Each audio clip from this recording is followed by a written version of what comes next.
भारत रत्न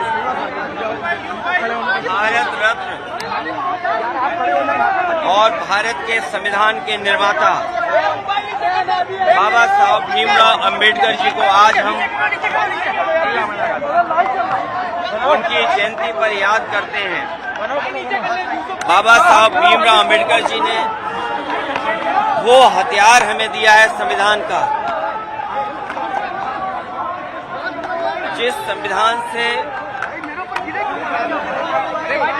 हमें आगे चलने का सम्मान के साथ, स्वाभिमान के साथ और एक दिशा देने का काम करता है। ये संविधान ही बाबा साहब भीमराव अंबेडकर जी को मानने वालों के लिए संजीवनी है। ये संविधान ही हमारी ढाल है। संविधान हमारे अधिकारों को,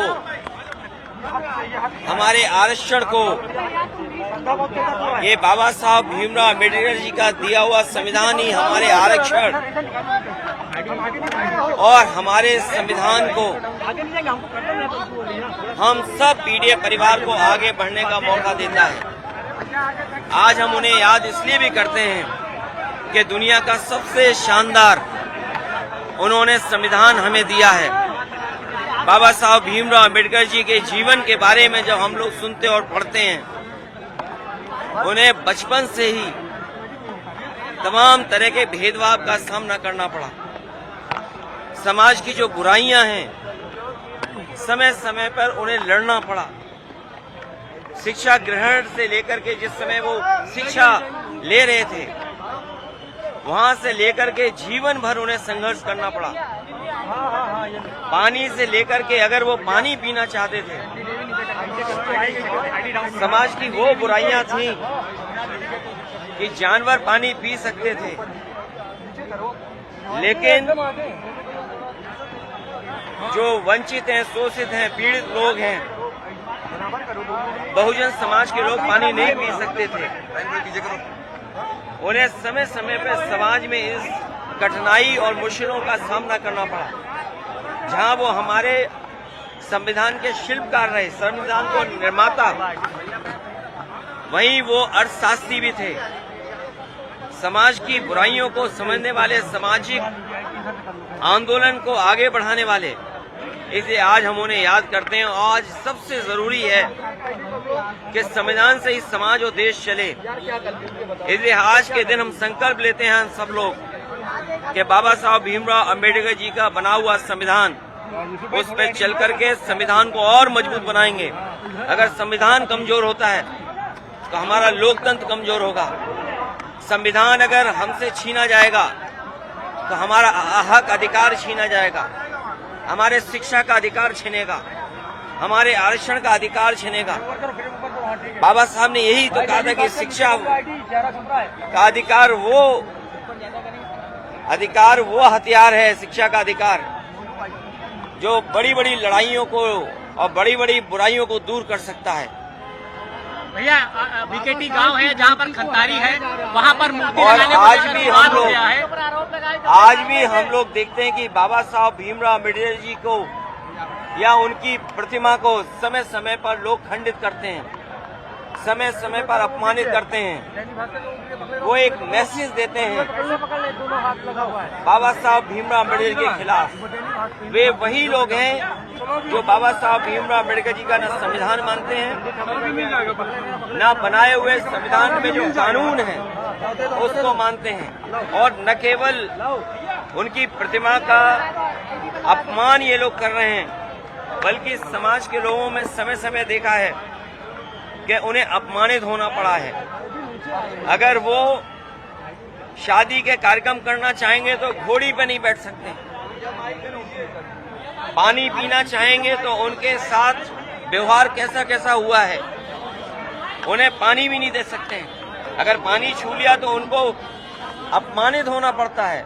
तो इसलिए ये लंबी लड़ाई है, और हमें उम्मीद है कि आज जब हम बाबा साहब भीमराव अंबेडकर जी को याद कर रहे हैं, उनके बनाए हुए संविधान और उनके दिए हुए संविधान पे हम संकल्प लेते हैं कि कितना भी जोखिम उठाना पड़े, हम सब लोग मिलकर के पीडीएफ परिवार के लोग संविधान को बचाने का काम करेंगे। बीकेटी में खंतारी गांव है अखिलेश जी, वहां पर मूर्ति नहीं लगाने दे रहे हैं, पथराव किया केवल गया वहां लखनऊ पर। बीकेटी की बात नहीं है, अभी कुछ दिन पहले सीतापुर से भी सुनने को मौका मिला था। उत्तर प्रदेश और देश के कोने कोने से सुनने को मिलता है और जानकारी मिलती है कि इस तरह के लोग घटनाएं होती हैं और वो लोग करते हैं जो बाबा साहब को नहीं मानते हैं, जो संविधान को नहीं मानते, लोकतंत्र में नहीं चलना चाहते। सर, मुजफ्फरनगर में हिजाब में मुस्लिम लड़की के साथ अभद्रता हुई, हिजाब उतारने की ये भारतीय जनता पार्टी इसी तरह का काम करती है।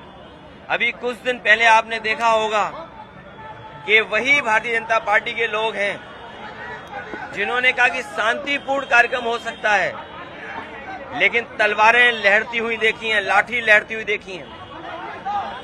न केवल वो, सुनने में आया कि लोग बंदूक लेकर के भी गए थे, और जो स्टेटमेंट्स आ रहे हैं कि जान ले ली जाएगी, क्या ये वही लोग हैं जो बाबा साहब भीमराव अम्बेडकर का संविधान मानते हैं, या क्या ये वही लोग हैं जो लोकतंत्र पर भरोसा करते हैं?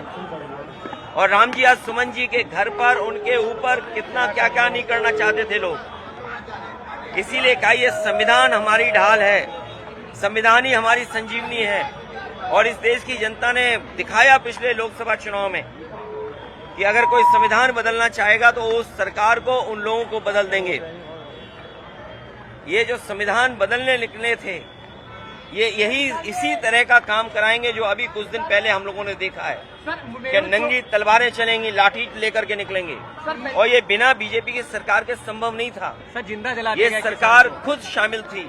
और जो प्रयागराज की घटना सुनने में आई है कि एक दलित परिवार के सदस्य के साथ जो घटना हुई, एक मामूली इसी बात को लेकर के कि वो अपना कुछ उससे बातचीत करना चाहता था कुछ चीजों को लेकर के। वो कौन लोग हैं जिन्होंने जिंदा जलाया? वो भारतीय जनता पार्टी के लोग हैं। वो कौन लोग हैं जो लाठी लेकर के घूम रहे हैं, बंदूक लेकर के घूम रहे हैं? वो भारतीय जनता पार्टी के लोग हैं। ये भारतीय जनता पार्टी के लोग डराना चाहते हैं। कहीं अगर ये 400 लोकसभा जीत गए होते तो यकीन मानिए प्रेस के लोग भी आप सवाल नहीं पूछ सकते थे। सर, मेहुल चोकसी को बेलजियम में गिरफ्तार किया गया है, क्या है बताओ? मेहुल चोकसी बड़ी उपलब्धि बता रहे हैं। देखिए, ये सरकार की सब जानकारी में था। सरकार समय समय पर ऐसे काम करेगी जिससे तमाम बुनियादी सवालों पर चर्चा न हो। आज सबसे बड़ा सवाल है कि संविधान सुरक्षित है कि नहीं है, संविधान के तहत ये सरकार चल रही कि नहीं चल रही है। ये जानबूझ करके इसी तरह के कारनामे और काम करेगी जिससे बुनियादी सवालों से ध्यान हट जाए।